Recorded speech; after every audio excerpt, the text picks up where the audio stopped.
Hello friends, welcome to my YouTube channel that is the crackup. My name is Samagra और previous lectures में हमने class 9 का chapter उठाया था जिसका नाम था पॉलिनोमियल, और उसका पहला लेक्चर हमने कंप्लीट भी किया था। पॉलिनोमियल क्या होता है, फिर डिग्री के बेसिस पे हमने क्लासिफिकेशन देखे थे उसके, फिर नंबर ऑफ़ टर्म्स के बेसिस पे हमने क्लासिफिकेशन देखे थे। हमने कई चीज़ें कवर की थी। अब इस सेकेंड लेक्चर में हम लोग उसके आगे ही पढ़ेंगे, पॉलिनोमियल की कुछ चीज़ें पढ़ेंगे, कैसे क्या करते हैं सब आगे पढ़ेंगे, ठीक है। तो आइए बिना टाइम वेस्ट किए स्टार्ट करते हैं। तो देखिए, तो स्टार्ट करने से पहले थोड़ा प्रीवियस रिवाइज कर लेते हैं। तो पॉलिनोमियल क्या होता है, मैंने बताया था। पॉलिनोमियल सिंपली था, किसी एक वेरिएबल को कंटेन करता था, ठीक है। कोई भी वेरिएबल उसमें कंटेन करे वो, और उसके बाद जो वेरिएबल उसकी जो पावर हो वो क्या हो, होल नंबर में हो। तो यही था पॉलिनोमियल। अब आगे स्टार्ट करते हैं अपना। सबसे पहले हम लोग समझेंगे कि फ़ंक्शन क्या होता है, ठीक है। तो सबसे पहले हम लोग देखते हैं कि फ़ंक्शन होता क्या है। फ़ंक्शन क्या है, फ़ंक्शन कोई भी एक वेरिएबल का इक्वेशन है। अब आप लोग कहेंगे कि वेरिएबल का इक्वेशन तो पॉलिनोमियल भी था, ठीक है, लेकिन इसकी कुछ कंडीशंस हैं आगे, ठीक है। पॉलिनोमियल भी ऐसा हम लोग कहें तो फ़ंक्शन है, बिल्कुल है, ठीक है, लेकिन है क्या, आगे देखते हैं हम लोग कि फ़ंक्शन क्या होता है, क्या कहते हैं फ़ंक्शन और इक्वेशन में क्या डिफरेंस होता है, वो हम लोग समझते हैं अपना, ठीक है। तो फंक्शन क्या होता है, कोई भी एक इक्वेशन होता है जो वेरिएबल के फॉर्म में हो, ठीक है। किसी वेरिएबल के फॉर्म में अगर कोई इक्वेशन दी हुई है तो उसको फंक्शन कहेंगे, लेकिन कंडीशन क्या है, वो जो इक्वेशन दी हुई है उसकी वैल्यू क्या होनी चाहिए, चेंज करनी चाहिए, ठीक है, उसकी वैल्यू चेंज होनी चाहिए, ठीक है। और फंक्शन को हम लोग एफ एक्स से डिनोट करते हैं, और वेयर एक्स क्या डिनोट करता है, एक्स दिखाता है कि एक्स वेरिएबल टर्म है, ठीक है, जिसके फॉर्म में इक्वेशन दिया हुआ है। जैसे कि हमने कोई भी वेरिएबल की इक्वेशन लें, 2x+3 लें, 5x+4 लें, 5x² + 3x लें, ठीक है, 5x³ ले लें, कोई भी ले लें, ऐसे कुछ भी। तो जिस टर्म में हम लोग यहाँ पे वेरिएबल हमारा क्या है, एक्स ही तो है, तो एक्स है ना वेरिएबल, तो जो फंक्शन होगा उसको हम लोग एफ एक्स लिखेंगे। अगर ये टी के फॉर्म में हो, ठीक है, तो हम लोग एफ टी ले लेंगे। वहाँ पे वाई के फॉर्म में हो तो एफ वाई ले लेंगे। जैसे एग्जाम्पल देता हूँ, पहले हम लोग कोई कंसिडर करते हैं, कोई वेरिएबल इक्वेशन लेते हैं। तो कोई वेरिएबल इक्वेशन आप लोग क्या क्या लिख सकते हैं, कुछ भी। आप 2x² ले सकते हैं। आप मान लीजिए कोई 2x² + 3 ले लिए, ठीक है। तो इसको फंक्शन में कैसे जाने कि ये फंक्शन है या क्या इक्वेशन है, फंक्शन इक्वेशन में क्या डिफरेंस होता है देखते हैं। तो फंक्शन जब भी ये होगा तो जिस भी, देखिए फंक्शन का पहला डिफिनीशन क्या है, कोई एक वेरिएबल इक्वेशन होना चाहिए। हमारे पास वेरिएबल इक्वेशन आ गया है, ठीक है, जिसकी वैल्यू चेंज करनी चाहिए, ठीक है। लेकिन वैल्यू किसके बेसिस पे चेंज करेगी, एक्स के बेसिस पे चेंज करेगी। 3 तो यहाँ कांस्टेंट है, 2 भी कांस्टेंट है, तो एक्स के बेसिस पे तो वैल्यू यहाँ चेंज करेगी। अब इज इक्वल टू हम लोग, अगर आप देखिए फंक्शन एक्स के फॉर्म में, इसलिए इज इक्वल टू हम लोग एफ एक्स लिखेंगे।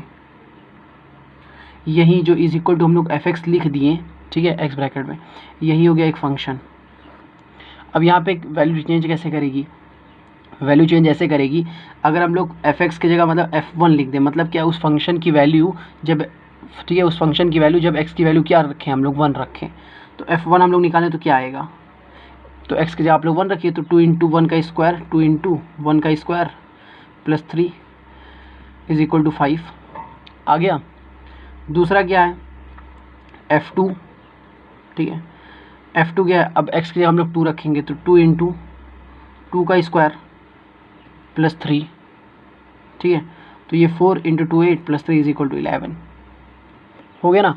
तो ऐसे यहाँ पे देखिए इसकी वैल्यू चेंज कर रही है। ये वेरिएबल का इक्वेशन तो है, बिल्कुल है, लेकिन यहाँ पे जो इक्वेशन की वैल्यू है वो हमेशा डिफ़र कर रही है।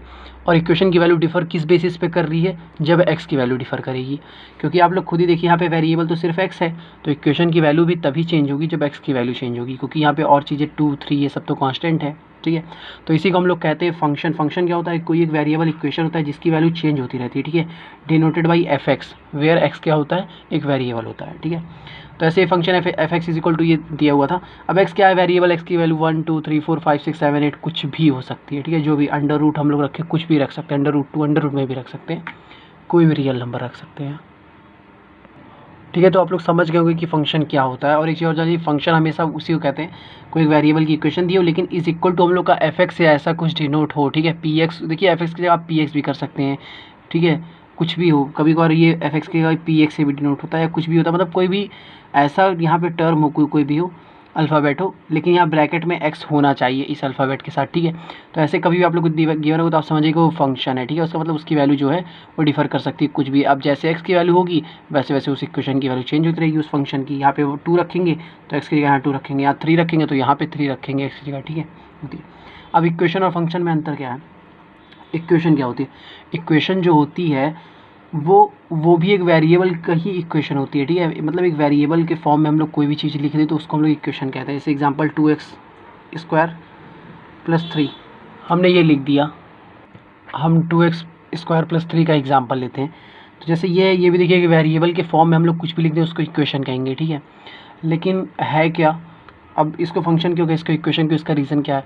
इसका ये होता है कि जो भी इक्वेशन होता है उसमें जो वेरिएबल की वैल्यू होती है वो सिर्फ एक ही होती है। एक का मतलब ये है कि बदलती नहीं है, जितनी भी होगी वो एक ही फिक्स होगी। एक का मतलब आप ये मत समझिए खाली एक ही होती है, एक से ज़्यादा भी हो सकती है, लेकिन मतलब फिक्स होगी। मतलब हम लोग अपने हिसाब से उसे बदल नहीं सकते हैं।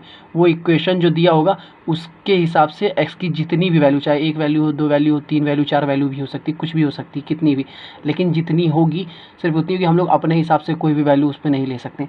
जैसे यहाँ पे क्या था, अब एक्स की जगह हम लोग यहाँ 2 भी ले सकते थे, F2 भी निकाल सकते थे, F3, F5, F6 कुछ भी निकाल सकते थे।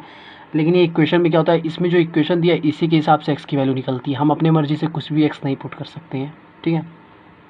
अब इक्वेशन और इक्वेशन का डिनोट कैसे करते हैं, कैसे इसका डिनोटेशन होता है? तो equation is equal to something, हमेशा कुछ दिया रहता है। अब समथिंग में क्या, समथिंग में आप मानिए हमेशा 0 ही दिया रहता है। ऐसा क्यों है मैं बताता हूँ अभी। इज इक्वल टू 0 दिया हुआ रहता है, ठीक है।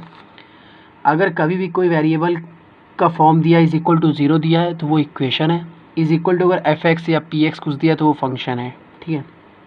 अब यहाँ पे जो x की वैल्यू हम देखिए अपने हिसाब से कुछ भी नहीं रख सकते हैं। ये इसका मतलब क्या है, इज इक्वल टू 0 का मतलब क्या है? यहाँ पे x की वही वैल्यू रहेगी जो इस इक्वेशन को सेटिस्फाई करे, मतलब जो इज इक्वल टू 0। क्या x की जगह हम 5 रख सकते हैं? 5 रखेंगे तो 5 का स्क्वायर 25, तो 25 इंटू 2 कितना हो जाएगा? 50 हो जाएगा +3। तो 53 इज इक्वल टू क्या कभी 0 होता है? 53 इज इक्वल टू 0 होता है? कभी नहीं होता है, डज नॉट इक्वल टू। तो यहाँ पे x की सिर्फ वही वैल्यू रह सकती है, ठीक है, जो क्या हो, इज इक्वल टू 0 के इक्वल आ जाए। जबकि फंक्शन में क्या था, फंक्शन में इज इक्वल टू हम लोग को कुछ नहीं दिया था, कोई हम लोग को मतलब हम लोग किसी पे डिपेंड नहीं थे, ठीक है, कि इज इक्वल टू यही हो, इसके ही इक्वल होनी चाहिए। यहाँ पे हम लोग को इज इक्वल टू f(x) कोई फंक्शन दिया। अब f(x) की भी वैल्यू चेंज ही हो रही है, f1, f2, f3, f5, f6, f7, f19, f70, f100 कुछ भी हम लोग निकाल सकते हैं।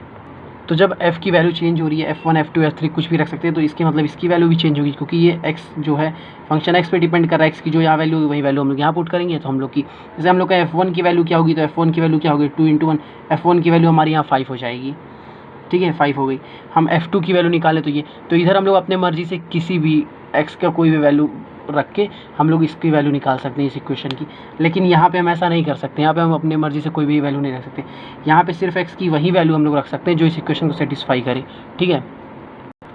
यहाँ पे ऐसा एकदम नहीं कि यहाँ पे हम लोग x बराबर 2, 3, 5, 7, 8, 9 कुछ भी निकाल लेंगे, लेकिन हम लोग सिर्फ ये चेक करने के लिए निकाल सकते हैं कि वो इज इक्वल टू 0 आ रहा है कि नहीं। अगर आ रहा है तो वही वैल्यू x की सिर्फ यहाँ पे पुट कर पाएंगे हम लोग, अदरवाइज़ और सारी नहीं कर पाएंगे, ठीक है।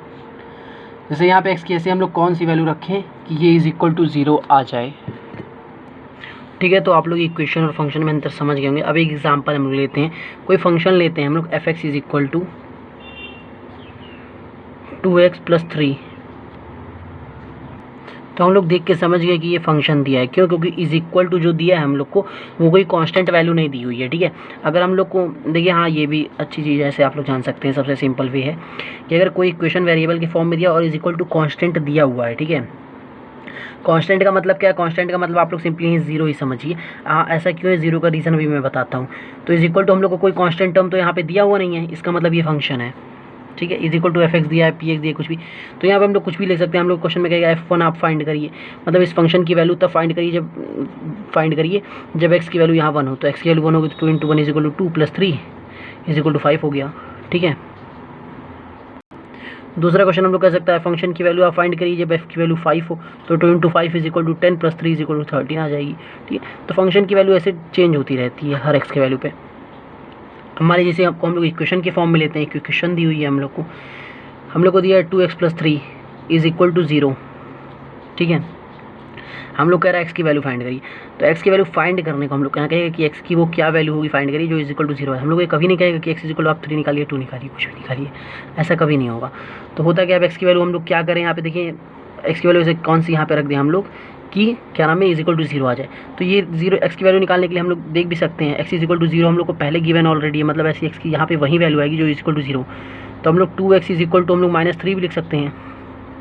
तो x इज इक्वल टू -3/2, तो यही वो वैल्यू होगी जो इसको सेटिस्फाई करेगी। ठीक है, ठीक है, ये इसको सेटिस्फाई करेगा। तो इक्वेशन में यही खासियत रहती है, हम लोग को पहले से दे दिया रहता है कि इक्वेशन की वैल्यू यही रहेगी और फिर x की वैल्यू जो हम लोग निकालेंगे वो उस इक्वेशन को पक्का सेटिस्फाई करेगी। तो x इज इक्वल टू -3/2 आप यहाँ रख दीजिए। तो 2 × -3/2 + 3 आप काटिए, देखिए क्या आ रहा है आंसर आपका, 2 2 से कट गया 1 हो गया, -3 + 3 = 0। देखिए आप लोग को आ गया इक्वेशन की। ठीक है, तो इक्वेशन में हम लोग हमेशा आप लोग x की वैल्यू निकालते हैं, जबकि फंक्शन में जो होता है वहाँ पे आप लोग x की वैल्यू पुट करके फंक्शन की वैल्यू देखते हैं कि क्या है। अगर x इक्वल टू ये पुट करें तब फंक्शन की क्या है ये वैल्यू क्या होगी ये पता करते हैं। ठीक है, ठीक है, तो हम लोग अपनी दूसरी बात करते हैं। मैंने ऐसा क्यों कहा कि हमेशा जो इक्वेशन होगा, ठीक है, इक्वेशन होगा वो वेरिएबल के फॉर्म में तो दिया रहेगा लेकिन हमेशा इज इक्वल टू 0 दिया रहेगा। ऐसा क्यों मैंने कहा, तो ऐसा इसलिए कहा क्योंकि आप लोगों को पता है, मैंने बताया कि इक्वेशन जो है हमेशा दिया रहेगा कि इसकी वैल्यू ये होगी, मतलब इज इक्वल टू कुछ ना कुछ तो दिया रहेगा। तो आप एग्जांपल ले लीजिए, अगर आप कहते हैं कि आप लोग को 2x + 3 = समथिंग दिया हुआ है, ठीक है, हम मान लेते हैं कि हम लोग को स्क्वायर का फॉर्म दिया है, मान लीजिए आप 5x² दिया है, आप एक ये एज्यूम करिए पहला मेथड, मान लीजिए ये दिया हुआ है, तो क्या आप लोग सबको एक तरफ नहीं ले जा सकते हैं? बिल्कुल ले जा सकते हैं, क्योंकि देखिए आप लोग को पता है ये क्वाड्रेटिक इक्वेशन बन रहा है। अब देखिए quadratic equation, cubic equation, linear equation, ये सब मैंने आप लोग को प्रीवियस वीडियो में बता दिया है। ठीक है, अब देखते हैं आइए हम लोग इसमें। तो होता है क्या, क्वाड्रेटिक इक्वेशन बन रहा है, तो 5x² हम लोग इसको इधर ले जाएंगे तो -2x + 3 = 0। तो ये भी तो आखिर एक वेरिएबल का फॉर्म ही है, इज इक्वल टू 0 आया कि नहीं आया। अगर आप लोग यही चीज़ कहते हैं कि 2x + 3 = मान लीजिए हमारा दिया हुआ है यहाँ पे x दिया हुआ है, अब आप कहते हैं x के फॉर्म में दिया, अब हम क्या करें? तो अब क्या करना है आप लोग को, हमेशा देखिए जो शुरुआती कोफिशिएंट होता है जिसके फॉर्म में इक्वेशन हो, अगर मान लीजिए क्वाड्रेटिक इक्वेशन दिया हम लोग को, इक्वेशन कॉर्डी मतलब मैक्सिमम उसकी पावर क्या होगी 2 होगी, x की पावर क्या होगी 2 होगी। तो हमेशा जो भी इक्वेशन होता है, ठीक है, यहाँ पे मेन इक्वेशन क्या है, x² का है। क्यों? क्योंकि क्वाड्रेटिक है तो x² का टर्म आना ही चाहिए, x पे पावर 2 आना चाहिए। तो जिसका भी मेन इक्वेशन है उसके आगे जो वैल्यू है हमेशा पॉजिटिव में ही होगी। अब यहाँ पे क्या था, यहाँ पे मैक्सिमम पावर 2 था तो क्वाड्रेटिक इक्वेशन था, तो हम लोग इसको इधर नहीं ला सकते थे। क्यों? क्योंकि यहाँ पे मेन इक्वेशन जो थी हाईएस्ट पावर दी x² दी है, तो हाईएस्ट पावर जो वेरिएबल की हाईएस्ट पावर दी हुई होती है उसका कोफिशिएंट कभी भी नेगेटिव में होता ही नहीं है। ठीक है, तो इसीलिए हम लोग इसको इधर ना ले जाने बजाय इसको हम लोग इधर ले आए। अब यहाँ पे क्या, यहाँ पे तो एक ही चीज़ है, हम लोग को लीनियर फॉर्म में दिया है, इसकी भी मैक्सिमम पावर 1 है, इसकी 1, तो मतलब जो इक्वेशन दिया वो लीनियर है। ठीक है, मैक्सिमम पावर 1 है, तो इसका मतलब x की जो पावर 1 है यही मेन इक्वेशन में है ही, एक ही वेरिएबल है ही। ठीक है, तो इसमें क्या होगा, x⁻1 की जो आगे कोफिशिएंट है कभी भी ये नेगेटिव हो ही नहीं सकती। तो इसको अगर हम लोग गलती से इधर ले गए तो यहाँ पे x - 2x = -x आ जाएगा। वेरिएबल हमारा जो होगा उसका कोफिशिएंट क्या हो जाएगा, माइनस हो जाएगा, इसलिए हम लोग इसको इधर ना ले जाने की बजाय इसको इधर लाएंगे। तो इसको इधर लाएंगे तो 2x - x क्या हो जाएगा, x + 3 = 0। आखिर ये भी एक वेरिएबल का आया कि नहीं, ये वेरिएबल का फॉर्म = 0। अब मान लीजिए तीसरा कंडीशन कि आप लोग को कांस्टेंट दे दे, आप लोग के दिमाग में ये भी क्वेश्चन आ सकता है कि 2x + 3 = 5 दे दे, तब क्या, तो 5 दे दे, उसमें क्या है कांस्टेंट, यहाँ पे मेन इक्वेशन तो वेरिएबल का है ना, 1 पावर है, तो इसका आगे पॉजिटिव है, तो इसको आप यहीं पे लाएंगे, तो उसको आप लिख सकते हैं 2x - 2 = 0। ठीक है, तो देखिए आप लोग इक्वेशन हमेशा जो होगा =0 ही होगा, तो इससे भी आप लोग समझ सकते हैं। और जो फंक्शन होगा उसमें क्या होगा, फंक्शन = हम लोग को कुछ दिया नहीं रहेगा, 0 नहीं दिया रहेगा, हमेशा कोई कांस्टेंट नहीं दिया रहेगा, उसमें क्या है कोई f(x, p(x) ऐसे दिया रहेगा। ठीक है, और दूसरा अंतर क्या है, फंक्शन की वैल्यू जो होती है चेंज होती रहती है, जबकि इक्वेशन में जो उस वेरिएबल की वैल्यू है वो चेंज नहीं, वो फिक्स होती है। ठीक है, ठीक है, तो आइए हम लोग अब आगे समझते हैं अपना। अब हम लोग इतना देर से इक्वेशन और फंक्शन में अंतर क्यों समझे, इसके पीछे रीज़न है। इसके पीछे ये रीज़न है, अगर आप लोग ये जान लेंगे फंक्शन क्या होता है, इक्वेशन क्या होता है, तभी आप लोग अंतर समझ पाएंगे कि रूट क्या होता है और ज़ीरोज़ क्या होता है। ठीक है, तो आइए हम लोग अपना नेक्स्ट टॉपिक स्टार्ट करते हैं। ठीक है, तो आइए देखते हैं हम लोग रूट और ज़ीरोज़ में इक्वेशन वो अंतर क्या होता है। ठीक है, तो जो भी फंक्शन होता है हम लोग मान लीजिए f x is equal to something दिया हुआ है, मान लीजिए हम पुराना एग्जाम्पल ही लेके चलते हैं अपना 2x+3 हम लोग को दिया हुआ है। ठीक है, तो इसमें x की ऐसी कौन सी वैल्यू हम लोग रखें कि इस फंक्शन की वैल्यू 0 आ जाए। अब देखिए हम लोग को ये नहीं यहाँ पे कह रहा है कि आप f1 फाइंड करिए या f0 फाइंड करिए या f3 f4 कुछ फाइंड करिए, ऐसा कुछ नहीं कह रहा है कि आप फंक्शन की वैल्यू फाइंड करिए जब x की वैल्यू 1 हो 2 हो, कुछ नहीं कह रहा। वो कह रहा है आप फंक्शन की वैल्यू तब फाइंड करिए। ठीक है, मतलब आप वो अब ये हमें उसका उल्टा कह रहा है। पहले हम लोग को कह रहा था कि x की वैल्यू अगर ये है तो आप फंक्शन की वैल्यू फाइंड करिए। ठीक है, x की वैल्यू अगर 1 है तो f1 की वैल्यू फाइंड करिए, x की वैल्यू 0 है तो f0 की वैल्यू। लेकिन अब क्या कह रहा है, अब कह रहा है कि फंक्शन की वैल्यू गिवन है हम लोग को, फंक्शन की वैल्यू 0 है, तो अब x की वैल्यू फाइंड करिए। मतलब x की ऐसी कौन सी वैल्यू रखें कि इस पूरे फंक्शन की वैल्यू क्या आ जाए, 0 आ जाए। समझ रहे हैं? तो यहाँ पे आप रखिए, तो x की आप -3/2 ही रखेंगे, तो 2 इंटू -3/2 + 3 इज इक्वल टू 0। ठीक है, तो ये हम लोग को फंक्शन दिया हुआ था, तो यहाँ पे x की ऐसी कौन सी वैल्यू हम लोग रखी कि जिसकी वैल्यू 0 आ गई, -3/2 रखी। ठीक है, तो यहाँ पे हम लोग को फंक्शन दिया था, इसलिए x की इस वैल्यू को जिस पे ये फंक्शन की वैल्यू 0 आ रही है, इसको हम लोग कहेंगे ज़ीरोज़ ऑफ द पॉलिनोमियल। अब पॉलिनोमियल क्या है, पॉलिनोमियल क्यों कहेंगे, क्योंकि देखिए मैंने आपको पहले बताया था कोई भी वेरिएबल का फॉर्म दिया हो जिसमें जो वेरिएबल की पावर क्या हो, होल नंबर में हो, उन सबको हम पॉलिनोमियल कहेंगे। चाहे वो 2x+3 बराबर 0 हो और चाहे f(x) बराबर 2x+3 हो, है दोनों पॉलिनोमियल, है ये भी और है ये भी। क्यों है, क्योंकि पॉलिनोमियल की डिफिनीशन देखिए दोनों लोग अपना सेटिस्फाई कर रहे हैं। ठीक है, यही रीज़न है। तो ये ज़ीरोज़ ऑफ द पॉलिनोमियल कहलाता है,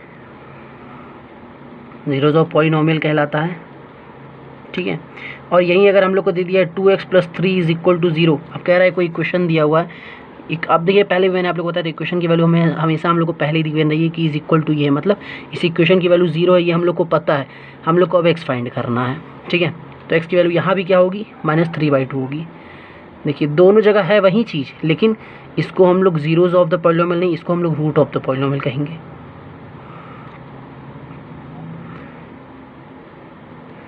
बस यही छोटा सा डिफरेंस होता है कि रूट और पॉलिनोमियल में अंतर क्या है। ठीक है, काफ़ी बच्चे इस पे बहुत कंफ्यूज रहते हैं। ठीक है, तो यही अंतर होता है ज़ीरोज़ में और रूट में। और एक चीज़ आप लोग और समझिए, अब जैसे यहाँ पे हम लोग को दिया था f(x) is equal to 2x+3 दिया था, तो मैंने पहले बताया फंक्शन की वैल्यू यहाँ पे इनफाइनाइट हो सकती है।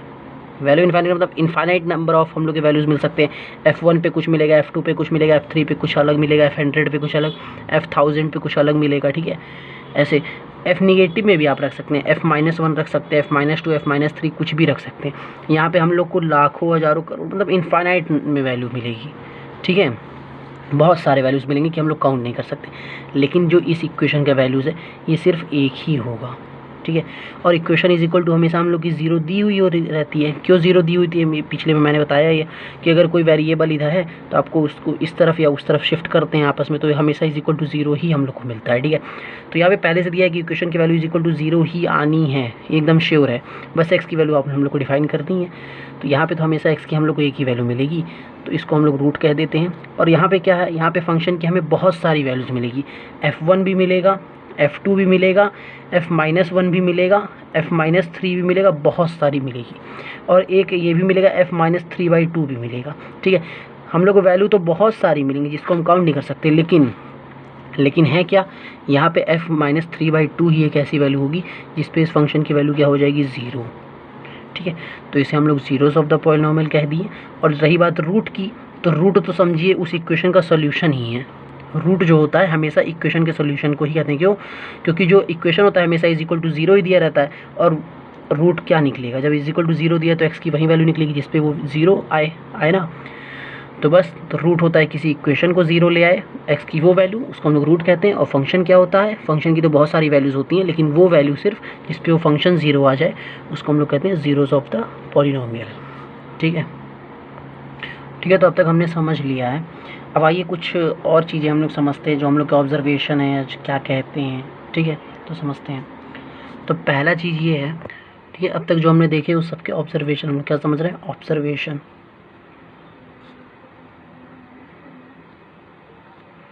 ठीक है, तो पहला ऑब्जर्वेशन हम लोग का ये है, ठीक है, तो पहला ऑब्जर्वेशन जो हम लोग को कह रहा है वो ये कह रहा है कि method of finding zeros of polynomial, ठीक है, मतलब वो मेथड जिससे हम किसी पॉलिनोमियल का ज़ीरोज़ फाइंड करें वो मेथड, और method of finding roots of equation, किसी इक्वेशन का हम लोग रूट फाइंड करें, ठीक है, वो दोनों मेथड क्या होंगे, सेम होंगे। ठीक है, देखिए कहा है इसने कि method of finding zeros of polynomial is same as method of finding roots of equation, ठीक है, सेम होंगे। मतलब आप लोगों को कोई भी अगर पॉलिनोमियल दिया हुआ है, ठीक है, मतलब मान लीजिए कोई भी आप लोगों को फंक्शन दिया हुआ है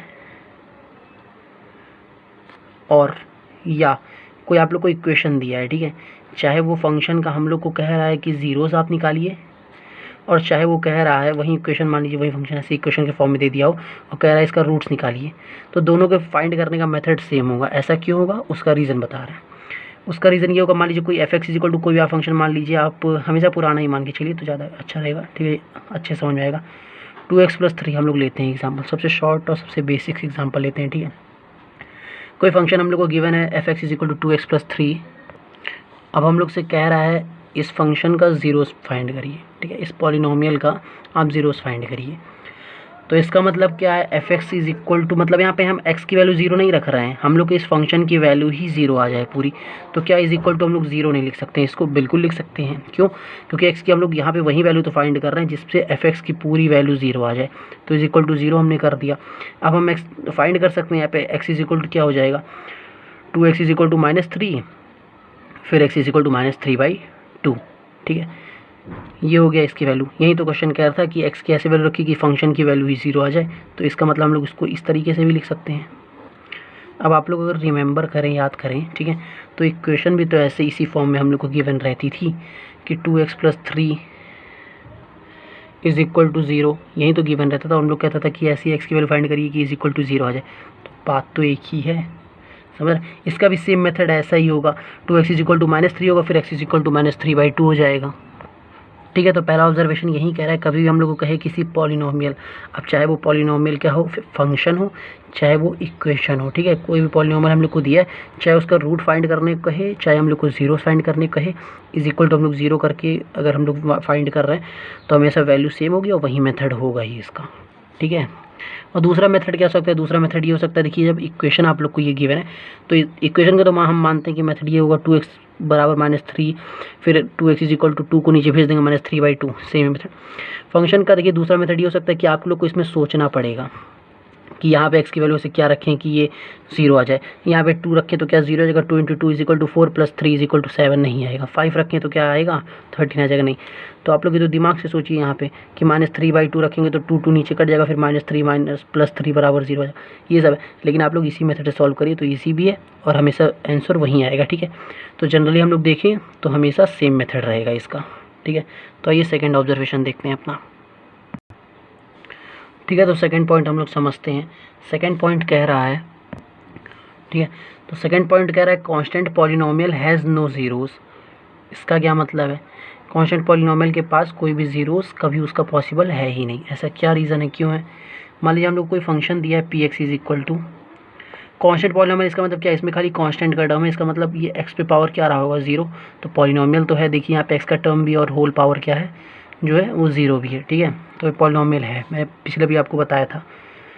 तो हो गया कांस्टेंट पॉलिनोमियल। अब इसमें है क्या, इसके पास कोई ज़ीरोज़ नहीं होगा, क्यों, क्योंकि सही बात है यहाँ पे जब x का ऐसा कोई टर्म है ही नहीं, यहाँ पे x का टर्म है तो लेकिन उसकी वैल्यू हमेशा 1 रहेगी, क्यों, क्योंकि पावर 0 तो हमेशा 1 ही रहेगी इसकी वैल्यू, ठीक है। तो इसकी वैल्यू तो फिक्स है, हमेशा 1 रहेगी। तो क्या x की कोई वैल्यू हम लोग यहाँ पे रख सकते हैं जिससे ये इस फंक्शन की वैल्यू 0 हो जाए। अगर px इज इक्वल टू हम लोग को 2 दिया हुआ है तो कोई ऐसा वैल्यू है ही नहीं कि इससे आप 0 कर दें इसी फंक्शन को, ठीक है। तो इसीलिए कांस्टेंट पॉलिनोमियल के पास कभी भी ज़ीरोज़ होते ही नहीं हैं, ठीक है। तीसरा ऑब्जर्वेशन हम लोग को ये कहता है कि जितने number of zeros of function होंगे उतने ही number of roots of equation होंगे, ठीक है। मतलब हम लोग कोई भी वेरिएबल का फॉर्म दिया, मान लीजिए उसे हम लोग कांस्टेंट लेते हैं, एग्जांपल हम लोग 2x+3 ही लेते हैं, ठीक है। तो चाहे ये फंक्शन के फॉर्म में दिया हो, मतलब इज इक्वल टू f(x) दिया हो, चाहे इक्वेशन के फॉर्म में दिया हो, ठीक है, कोई भी अगर सेम एज अ मतलब सेम वेरिएबल का फॉर्म, ऐसे 2x+3 हमने लिया है, यहाँ भी 2x+3 ही लिया है, ठीक है। तो इसको चाहे आप लोग इक्वेशन के फॉर्म में लिखिए, चाहे फंक्शन के फॉर्म में लिखिए, हमेशा नंबर ऑफ़ रूट्स क्या होंगे, सेम होंगे और इक्वल होंगे, ठीक है। अगर इसके रूट्स 1 है तो इसका भी 1 ही होगा, 2 नहीं हो सकता है, ठीक है। ठीक है। तो नंबर ऑफ़ रूट्स जो होंगे इज़ इक्वल टू हमेशा नंबर ऑफ़ ज़ीरोज़ होंगे और सेम भी होंगे, लेकिन सेम किस कंडीशन में होंगे, जब हम लोग को ये चीज़ें सेम दी हुई होंगी। तो ये दोनों अगर सेम है तो हम लोग का होगा, ठीक है, तब इक्वल भी होगा। लेकिन हम लोग ऐसा कब कंडीशन है, जब number of roots is equal to number of zeros same तो हो, मतलब इक्वल तो हो लेकिन सेम ना हो, ठीक है। तो ये तब होगा, मान लीजिए एक जगह हम लोग को दे दिया है 2x + 3 दे दिया है, ये इज़ इक्वल टू हम लोग को कोई दे दिया है px दिया है, fx कुछ भी दिया है, दूसरा हम लोग को 3x + 4 दिया है इज़ इक्वल टू 0 दे दिया। तो ये भी देखिए वन फॉर्म में लीनियर है, ठीक है। ये इसमें एक्स पावर क्या है 1 है, इसमें भी एक्स पावर 1 है मैक्सिमम पावर, ठीक है। ये लीनियर इक्वेशंस है हमारी, ये लीनियर फंक्शन है, ये लीनियर इक्वेशन है, ठीक है। तो इसमें क्या होगा, इसमें number of roots is equal to number of zeros तो होंगे लेकिन सेम नहीं होंगे। इसमें -3/2 होगा, ठीक है, एक ही होगा, और इसमें -4/3 होगा। देखिए इक्वल तो है, इसमें भी एक ही है ज़ीरोज़, तो नंबर ऑफ़ ज़ीरोज़ इसमें कितने, एक है, तो इसमें नंबर ऑफ़ रूट्स भी एक ही हैं, ठीक है, लेकिन सेम नहीं है। क्यों? क्योंकि इक्वेशन ही डिफरेंट है, ठीक है। यही सब चीज़ें होती हैं। और दूसरी बात क्या है, हम लोग जानते हैं ये चीज़ कि जो लीनियर इक्वेशन होता है, ठीक है, उसके नंबर ऑफ़ रूट्स कितने होते हैं, 1 होते हैं। और क्वाड्रेटिक इक्वेशन होता है, उसके नंबर ऑफ़ रूट क्या होते हैं, 2 होते हैं। क्यूबिक इक्वेशन होता है, नंबर ऑफ़ रूट 3 होते हैं। बाई क्वाड्रेटिक होता है तो नंबर ऑफ़ रूट 4 होते हैं। मतलब लीनियर का मतलब क्या है, ऐसे वेरिएबल के फॉर्म, ठीक है, ऐसी इक्वेशन वेरिएबल की जिसमें एक्स पे मैक्सिमम पावर क्या हो, 1 हो। तो जितना मैक्सिमम पावर होगा उतना नंबर ऑफ़ रूट्स होगा, ठीक है।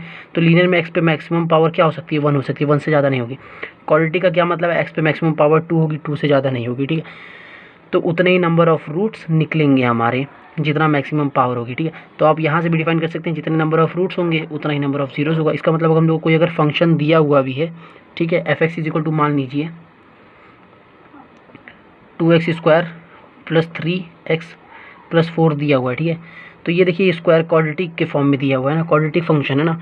तो यहाँ number of roots, number of zeros कितने होंगे, देखिए हम लोग को पता है अगर क्वाड्रेटिक इक्वेशन दिया हुआ, तो इक्वेशन का क्या मतलब है, अगर हम लोग को यहीं 2x², ठीक है, इक्वेशन का क्या मतलब है, इक्वेशन का मतलब यही, अगर सेम हम लोग को 2x² + 3x + 4 is equal to 0 देता तो हम लोग इसको कहते हैं क्वाड्रेटिक इक्वेशन। इसमें नंबर ऑफ़ रूट्स कितने निकलेंगे, हम लोग के 2 निकलेंगे। क्यों?